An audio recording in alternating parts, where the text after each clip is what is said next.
Vous avez été nombreux à me demander des explications en privé sur mon récent dépôt de plainte à l'encontre d'un anti-chasse au QI supérieur à la moyenne. Oui, j'ai déposé plainte pour diffamation parce que ce génie répète à l'envi sur les réseaux sociaux que je prône le féminicide. Comme dans ce tweet, par exemple. Richard sur Terre aime bien s'en prendre aux femmes. En dehors de ça, il est perdu, le pauvre garçon. Alors du coup, comme c'est pas vrai... Ah bah non, c'est pas vrai. Comme tout humain normalement constitué, je ne souhaite la mort de personne. Et je condamne fermement toute menace et violence faite aux femmes.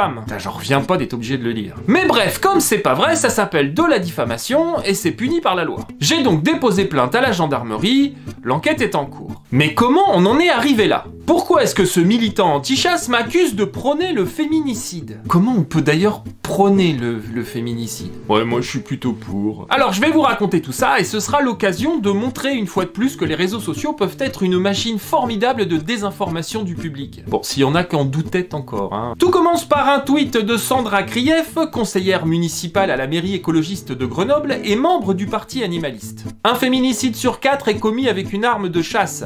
Plutôt que de proposer d'interdire la chasse quelques jours par semaine, il faut l'interdire tout simplement. Bon, on retrouve les vieilles tentatives animalistes de faire des amalgames entre chasse et meurtre et en particulier féminicide. La logique est absolument débile, mais on a l'habitude, même si évidemment ça reste révoltant. Du coup, les chasseurs ont répondu avec plus ou moins de bonheur à cette sortie très inspirée de l'édile écologiste. Et parmi eux, un certain Benjamin Cuillet, manadier camarguais et chasseur, qui a décidé de faire un parallèle en images pour démontrer la logique fumeuse de l'ensemble. Attention Sandra Krief et Hélène Touy, à tout moment je peux commettre un féminicide avec une arme de boucher. Alors est-ce que ce tweet est heureux? Non. Et son auteur est bien le premier à le reconnaître. Il était encore nouveau sur Twitter, le pauvre. Mais son intention première était bien de démontrer la connerie absolue de la sortie de Krief. S'il faut interdire la chasse parce qu'un connard a tué une femme avec un fusil de chasse, on fait quoi avec celui qui en a tué une autre avec un couteau de boucher? On interdit la boucherie? Voilà le sens premier du tweet de Benjamin.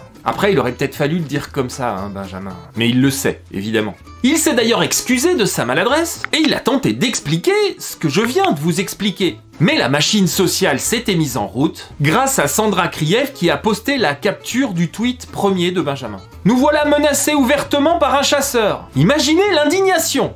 Un chasseur qui menace une femme de mort. Le journal Actu Grenoble y va de son article. Sandra Krief, conseillère municipale de Grenoble, va porter plainte après le tweet d'un pro-chasse. Elle s'exprime elle-même plus loin. C'est la deuxième menace de mort que je reçois, précise Sandra Krief, mais la première fois je n'avais pas relayé.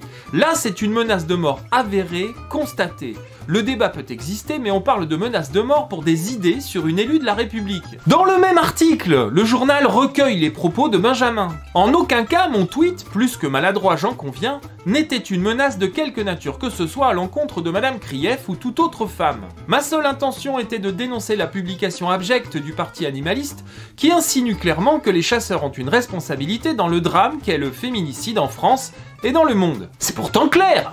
Il explique, j'ai pas voulu menacer de mort, c'était pas mon intention. Et malgré ça, malgré le mea culpa de Benjamin qui reconnaît que son tweet était malheureux, tout en se défendant farouchement d'avoir menacé qui que ce soit, Éric Piolle lui-même, le maire écologiste de Grenoble, s'est fendu d'un tweet de soutien à Sandra Krief face à des menaces de féminicide en représailles de son engagement pour la cause animale. Et c'est pas le seul, hein! Son tweet original a été retweeté plus de 300 fois. Et entre le 10 et le 11 décembre, Madame Krief a partagé pas moins de 23 tweets de soutien sur son mur. 23! Avec des merci infiniment et des smileys pleins de gratitude. Tout ça pourquoi? Pour une menace de mort qui n'en est pas une? Du coup, à la lumière de ce que je viens de vous raconter, et que n'importe quel enquêteur pourra démontrer avec un ordinateur et 2 neurones, j'aimerais bien savoir où en est cette plainte, Sandra Krief. Vous êtes en train de nous faire un remake de la menace fantôme? Que Sandra Krief ait pu mal interpréter ce tweet malheureux, je peux le comprendre. Mais qu'elle utilise ça à des fins militantes, c'est juste malhonnête. À la suite des excuses publiques de Benjamin, qui s'excuse, je le répète, non pas d'avoir menacé de mort, mais d'avoir été maladroit. Suite à ces excuses, donc, une abonnée de Sandra Krief l'interpelle. J'espère que vous maintenez votre plainte, car les hommes qui battent leur conjointe s'excusent toujours après, et on sait comment ça finit. Bien sûr que je maintiens ma plainte, répond Madame Krief, pas du tout émue de voir sa copine accuser un homme de frapper sa femme, le tout sur la base de rien du tout. Alors il se trouve que Benjamin Cuillet est un ami, et que je ne compte pas, parmi mes amis, de gens qui menacent les femmes de mort. Si un de mes camarades de combat, de manière improbable, jouait à ce jeu dégueulasse sur les réseaux sociaux, je serais le premier à le clouer au pilori. Globalement, les menaces, ça me débecte. Et puis une chose, j'ai fait une vidéo sur une présidente de société de chasse qui a été menacée de mort par courrier postal, et qui s'est fait agresser devant chez elle au son de « je vais te buter comme la chasse ».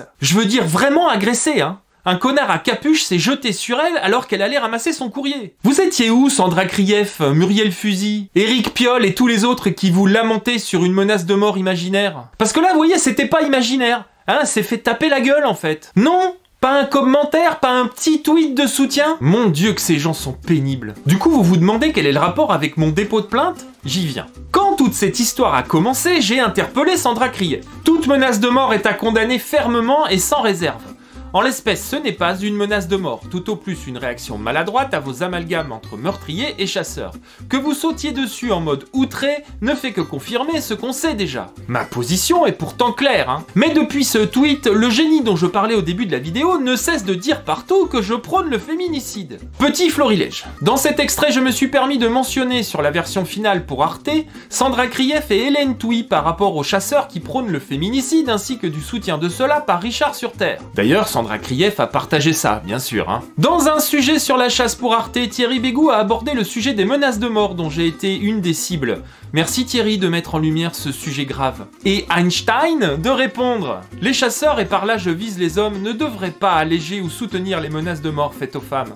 Déjà que tous les jours c'est horrible, mais quand j'ai vu le soutien de Richard sur Terre face à cela, c'était indispensable d'en parler. Je vous passe les insultes et les autres tweets du même acabit qu'il arrête pas de balancer sur les réseaux sociaux. Donc voilà, la justice fera son travail, espérons-le. Et j'avoue quand même me demander ce que fout ce troll dans un reportage pour Arte. À moins bien sûr que ce soit un reportage sur les dérives haineuses et mensongères de la sphère animaliste. Là c'est sûr, ça a du sens, et c'est au moins 10 ans d'enquête.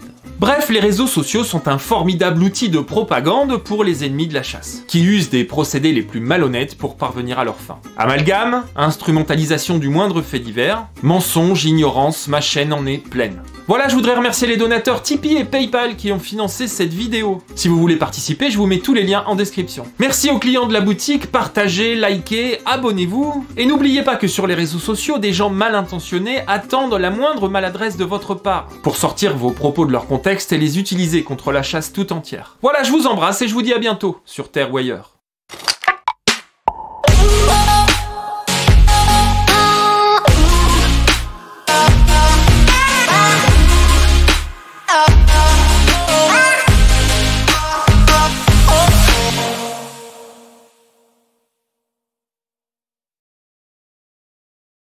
Je vous ai dit de vous abonner au fait.